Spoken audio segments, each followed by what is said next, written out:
Good morning students. In last lecture we studied about a single dimension array. Arrays की हमने पढ़ा था array के बारे में कि array is a continuous memory location. तो आज हम पढ़ेंगे 2D array में एक टाइप है array का जिसे हम सिंगल डायमेंशन array में एक रो में स्टोर करते हैं. We can store the array in multiple rows जिसको हम कहते हैं double dimension array. 2D array is an array in which each element is itself an array. यहाँ पे आप देख सकते हैं कि एक array ये है, उसके नीचे एक एरे है, उसके नीचे एक एरे है और एक और array. This is just a representation. Memory में ऐसा नहीं होता है. This is just a representation for our understanding कि हम कहते हैं कि एक बिल्डिंग की तरह है ना. एक बिल्डिंग है जिसका ये, इसको आप उल्टा कर दीजिए क्योंकि जीरो इंडेक्स यहाँ से स्टार्ट हो रहा है. तो ये ग्राउंड फ्लोर है, फर्स्ट फ्लोर है, सेकेंड फ्लोर है और थर्ड फ्लोर है. It is just like a building कि ग्राउंड फ्लोर पे 3 रूम्स हैं. तो अगर आपने डिसाइड किया है कि कितने फ्लोर्स होंगे, this is the number of floors. हम 2D एरे को कैसे इनिशियलाइज करते हैं, सेम जैसे हम एरे का डेटा टाइप देते हैं, एरे का नाम, और यहाँ पे 2 डायमेंशंस है तो हम 2 इंडेक्स देंगे. The first one is called row and second is the columns, number of rows and number of columns. Now number of rows will decide कि 4 rows है तो 0 से लेके इंडेक्सिंग होती है 0 से n-1, तो 0 1 2 3 ये rows की इंडेक्सिंग हो जाएगी और 3 कॉलम्स है तो 0 1 2 ये कॉलम्स हो जाएंगे. तो देयर विल बी 4 फ्लोर्स जिनकी हर फ्लोर में कितने 3 रूम्स होंगे. तो 0 फ्लोर, ग्राउंड फ्लोर पे 0 1 2 ये फ्लोर्स, ये रूम्स हैं. फर्स्ट फ्लोर पे अगेन 0 1 2 ये रूम नंबर्स हैं. सेकंड फ्लोर पे अगेन 0 1 2 ये रूम नंबर्स हैं और थर्ड फ्लोर पे अगेन 0 1 2 ये रूम नंबर्स हैं. तो अगर मुझे इस पर्टिकुलर रूम नंबर की बात करनी है तो I will say num2, 1. num2 means the index, वो रो जिसका इंडेक्स 2 है, और 1 मीन्स वो कॉलम जिसका इंडेक्स 1 है. तो num2 1 अगर कहीं पे लिखा हुआ है तो हम डायरेक्टली यहाँ पहुंच जाएंगे. हमारा जो एरे है वो कंपाइलर जो है वो यहाँ पे एरे पे पहुंचेगा और इस जगह पे कोई भी जो एलिमेंट हमने डाला हुआ है उसको वो एक्सेस करेगा. या तो यहाँ पे हम num2 1 असाइंड 5 लिखती हूँ तो यहाँ पे 5 चला जाएगा, और सी आउट num2 1 लिखती हूँ तो यहाँ पे 5 है तो 5 प्रिंट हो जाएगा. कहने का मतलब है कि एक double dimension array is just like this, जो कि हम अपने समझने के लिए बना रहे हैं कि जितनी भी रोज हम डिफाइन करेंगे यहाँ पे उतनी रोज होंगी और हर रो में इतने कॉलम्स होंगे. तो कहने का मतलब है कि एक डबल डायमेंशन एरे में कितने एलिमेंट्स होने चाहिए, m इंटू एन, 4 इंटू 3 रोज इंटू कॉलम्स, यानी 12 टोटल एलिमेंट्स इस एरे में है. अगर हम सिंगल डायमेंशन एरे को 1 2 12 करके यहाँ पे डिफाइन करते तो उसमें 12 एलिमेंट्स होते. एक डबल डायमेंशन एरे जिसमें 4 रोज और 3 कॉलम्स हैं, there are 12 elements. You can count 1 2 3 4 5 6, they are 12. तो ये जो हमारा डबल डायमेंशन एरे है इसको हम इस तरीके से देखते हैं, मगर जो रिप्रेजेंटेशन होता है मेमोरी में it is linear. Okay, linear ही होता है. ऐसा नहीं है कि मेमोरी में रोज और कॉलम्स या फ्लोर्स और रूम्स बन रहे हैं. Every element is stored in a continuous memory location. कहने का मतलब है कि सबसे पहला एलिमेंट कौन सा होगा. हम in C and C plus plus, in Turbo C, हम इसको कहते हैं रो मेजर सीक्वेंसिंग. मतलब पहले पहली रो स्टोर होगी, यानी कि पहले 0 0 एलिमेंट मेमोरी में स्टोर होगा, फिर 0 1, this is called 0 1 and this is called 0 2. ये उसके बाद सेकेंड रो का नंबर आएगा तो इस एलिमेंट को हम क्या कहेंगे 1 0, फिर 1 1 स्टोर होगा, फिर 1 2 स्टोर होगा मेमोरी में. फिर थर्ड रो की बारी आएगी तो 2 0 2 1 2 2 3 0 3 1 2 2. मेमोरी में इस तरीके से सीक्वेंस में स्टोर होते हैं हमारे एलिमेंट्स. ओके, तो यही यहाँ पे शो किया हुआ है. जो मेमोरी रिप्रेजेंटेशन है एक 2D एरे है 2 3 का, तो 0 0 सबसे पहले स्टोर होगा, फिर 0 1, ये हो गई फर्स्ट रो. 0 2 यहाँ तक हो गई फर्स्ट रो, क्योंकि दो रोज हैं और हर रो में 3 एलिमेंट्स हैं. तो ये हमारी फर्स्ट रो है. 0 रो का यानी पहली रो के 0 1 2 3 एलिमेंट्स हो गए तो ये हमारी पहली रो है. और फिर हम आएंगे अगली रो में, यानी 1 रो है तो तीनों के रो का जो इंडेक्स है वो 1 है, और 0 1 2 ये हमारी सेकेंड रो हो जाएगी. इसको आप इसके नीचे रख के समझ सकते हैं. But the sequence in memory is always linear. Linear representation होता है. तो पहले एलिमेंट का एड्रेस 5001 है तो दूसरे का 502 503, because this is a character array. Now the total bytes अपने अभी हमने पढ़ा था सिंगल मेमोरी जो सिंगल डायमेंशन एरे जो होता है उसमें टोटल बाइट्स कितनी होती है. सपोज 5 एलिमेंट्स है तो इंटीजर टाइप का एरे तो 5 4 20, यहाँ पे टोटल बाइट्स कितने ऑक्यूपाई करेगा ये 2D array, number of rose into number of columns into size of the data type. जैसे कि इंटीजर टाइप का एक एरे है इसमें 2 रो 2 कॉलम है, तो 2 into 2 into 4 integer will take now 4 bytes. तो इस तरीके से हम कैलकुलेट करते हैं टोटल नंबर ऑफ बाइट्स एक एरे कितना ले रहा है। जैसे कैरेक्टर एरे है 2 इंटू 3, तो कैरेक्टर सपोज 2 बाइट्स लेता है यहाँ पे हमारे हायर वर्जन में, तो हमारे इस एरे में कितने, ये एरे कितने बाइट्स का होगा, 2 इंटू 3 इज 6 एंड 6 इंटू 2, हर कैरेक्टर 2 बाइट ले रहा है तो 12, तो 2 plus 2 plus 2 plus 2 plus 2 plus 2 is 12।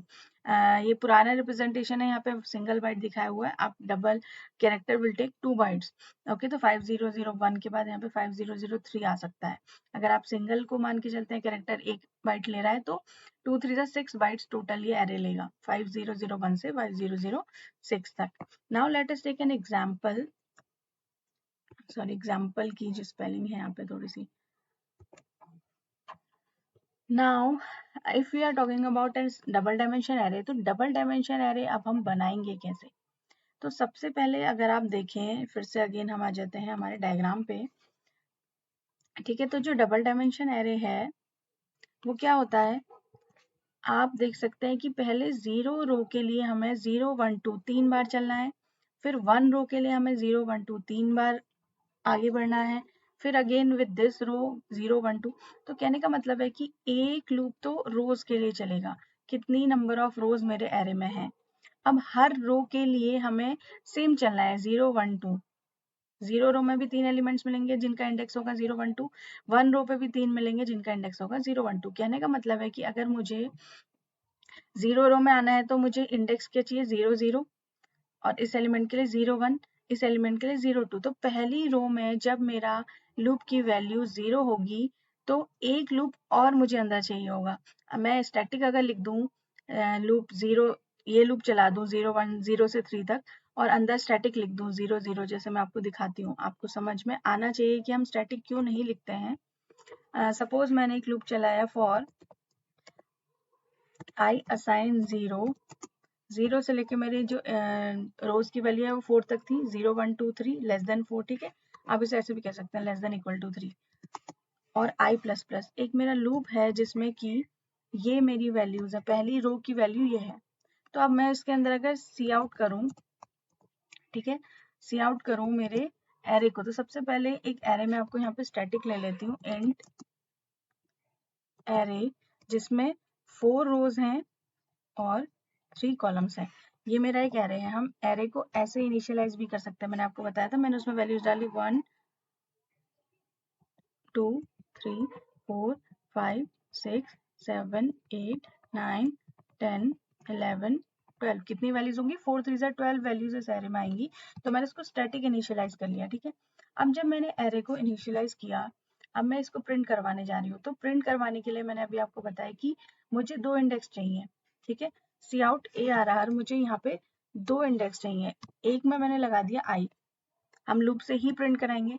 तो आई में 0 होगा, तो सबसे पहले मुझे चाहिए 0 0, फिर मुझे चाहिए 0 1, फिर 0 2। तो आप ऐसा बिल्कुल नहीं करेंगे कि यहाँ पे आपने 0 लगा दिया फिर एक और एलिमेंट लिया और उसमें 1 लगा दिया, क्योंकि ये हमारा स्टैटिक हो जाएगा। ऐसे हमें नहीं करना है कि हमें आई की वैल्यू 0 है तो पहले 0 0 प्रिंट होगा, फिर 0 1 प्रिंट होगा, फिर 0 2 प्रिंट होगा, फिर आई की वैल्यू 1 होगी तो 1 0 1 1 1 2। ऐसा नहीं करना है हमें, हमें 2 लूप लेने होंगे, ठीक है। We will take 2 loops in loop inside loop. तो लूपिंग कंसेप्ट जो होता है वो एक लूप के अंदर दूसरा लूप हम ले सकते हैं, इसको नेस्टिंग ऑफ लूप्स कहते हैं। तो मैं दूसरा लूप जो लूंगी वो दूसरे इंडेक्स के लिए लूंगी, ठीक है। यहाँ पे लिख देती हूँ मैं जे। तो अब आप सोचेंगे, सोचना होगा आपको कि जे की वैल्यू क्या होनी चाहिए। जे की वैल्यू होनी चाहिए 0 से मुझे क्या चाहिए वैल्यूज, देखिए पहले 0 0, फिर 0 1, फिर 0 2, फिर 0 3 भी चाहिए क्योंकि मेरा जो है वो एरे ये है, सॉरी 0 0 0 1 0 2। मुझे 3 इंडेक्स चाहिए कॉलम में। आई की वैल्यू 0 के लिए जे की वैल्यू होनी चाहिए 0 1 2, आई की वैल्यू 1 के लिए फिर 0 1 2। तो आपको समझ में आ रहा होगा कि हमारा जो लूप चलेगा वो 0 से 2 तक चलेगा। J is less than equal to 2 and J plus plus, sorry J plus plus. तो अब हमारा जो लूप है, सबसे पहले आपको अगर लूपिंग का कंसेप्ट समझ में आता है तो सबसे पहले आई की वैल्यू 0 के लिए ये लूप पूरा चलता है ना। तो पूरा चलने का मतलब है कि लूप के अंदर अगर लूप है तो आई की हर वैल्यू के लिए इनर लूप पूरा चलेगा। Sorry, I is less then, यहाँ पे 0 1 2 होगा। आई की वैल्यू 0 के लिए जे की वैल्यू 0 1 2 तीनों होंगी। ये लूप पूरा जब फिनिश हो जाएगा उसके बाद आई में इंक्रीमेंट होगा और आई की वैल्यू 1 होगी, फिर ये लूप चलेगा 0 1 2, फिर आई की वैल्यू 2 होगी 0 1 2। तो हमें यहाँ पे जो मिलेंगे वैल्यूज वो सीक्वेंस ही मिलेगा हमारे लूप का। ठीक है, मैं ऐसे प्रिंट करा के दिखाती हूँ आपको। एर आई जे, इसको मैं आपको दिखाती हूँ कि कैसे प्रिंट होगा। एर आई जे इज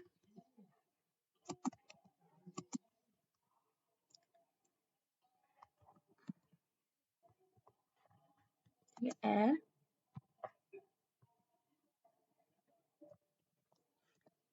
आई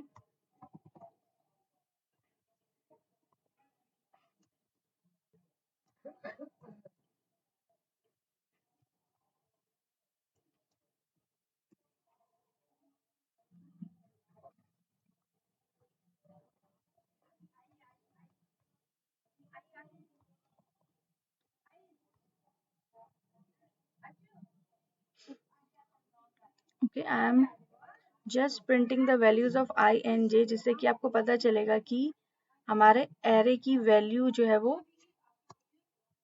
आई और जे की वैल्यू क्या बनी है उस वक्त, और उसके बाद हम इसको प्रिंट करा देंगे। That is A R R I J, जो भी उसकी वैल्यू होगी वो प्रिंट हो जाएगी। ठीक है, तो इस तरीके से मैंने प्रिंट कराया। तो आपको ये भी समझ में आना चाहिए कि फॉर लूप के साथ अगर हम ब्रेसेस नहीं लगाते तो एक स्टेटमेंट को वो अपने साथ कंसिडर करता है। अगर मैं यहाँ पे ब्रैकेट्स में नहीं लगाए हैं, देखिए यहाँ पे ब्रैकेट है, तो फॉर लूप ये पूरा कोड, जितना भी कोड यहाँ पे 100 लाइन्स भी होंगी तो उन सबको एग्जीक्यूट करने के बाद तब इंक्रीमेंट होगा।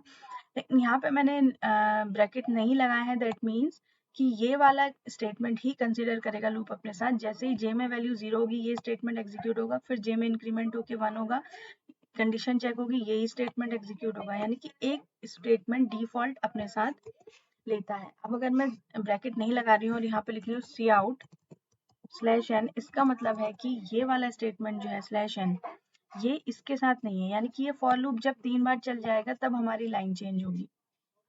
ओके, तो यू कैन सी कि हम स्लैश एन के साथ इसको प्रिंट करा सकते हैं।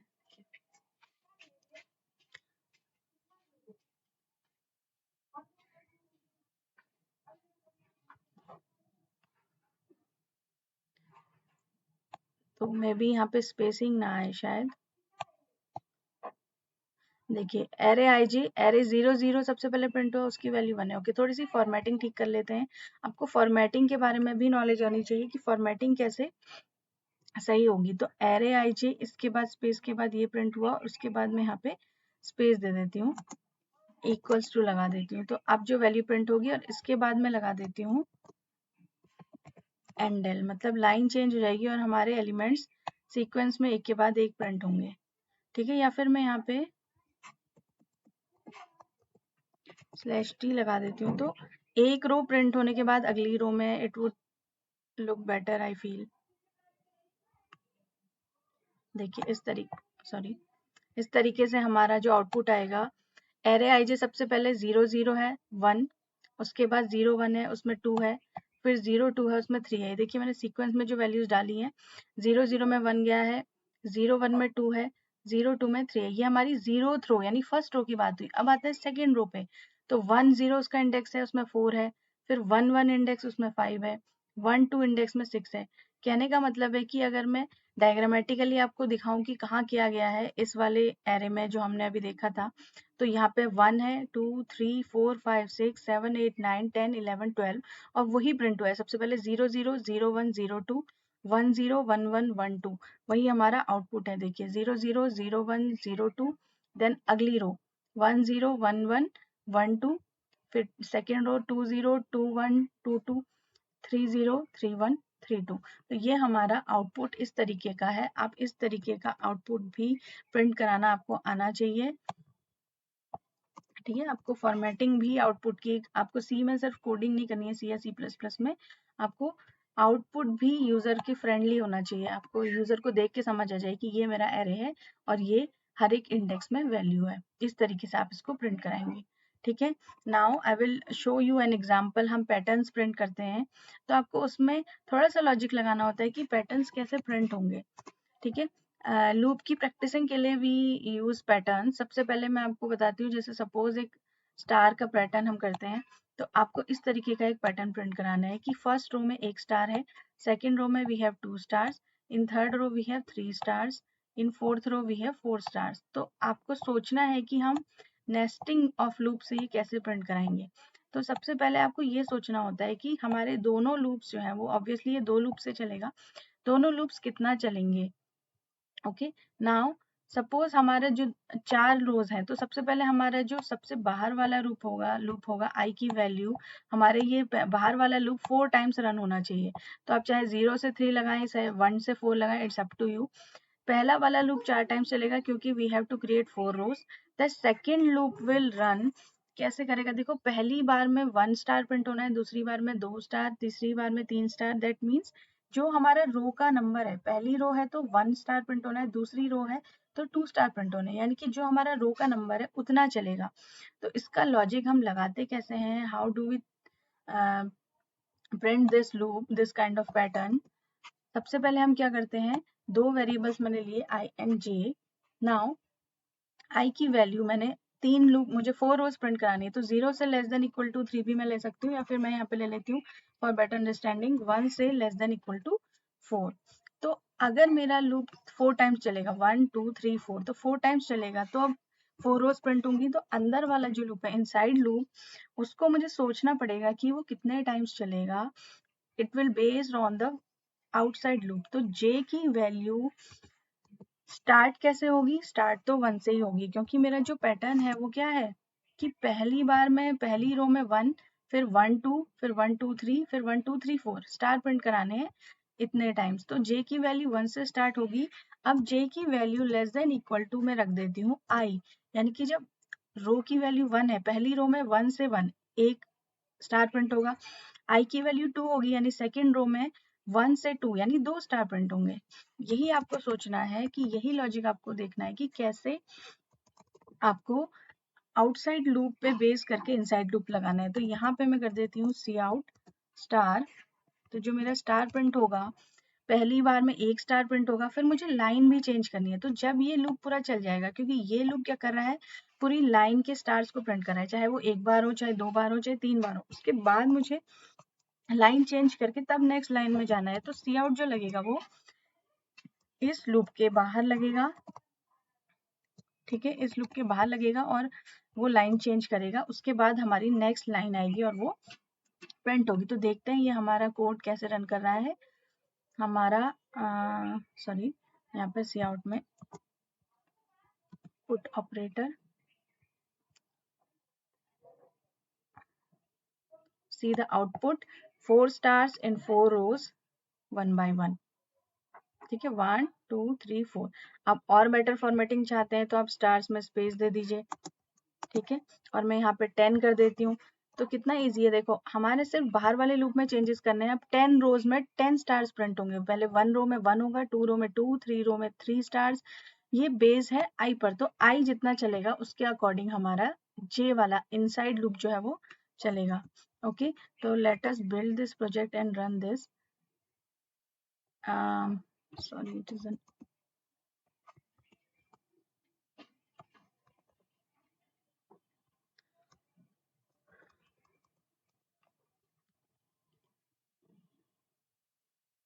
बफर में था कुछ, प्रिंट हो गया। सी, दिस इज द पैटर्न। अब मैं इसे 100 कर दूं तो 100 लाइंस मेरी प्रिंट हो जाएंगी।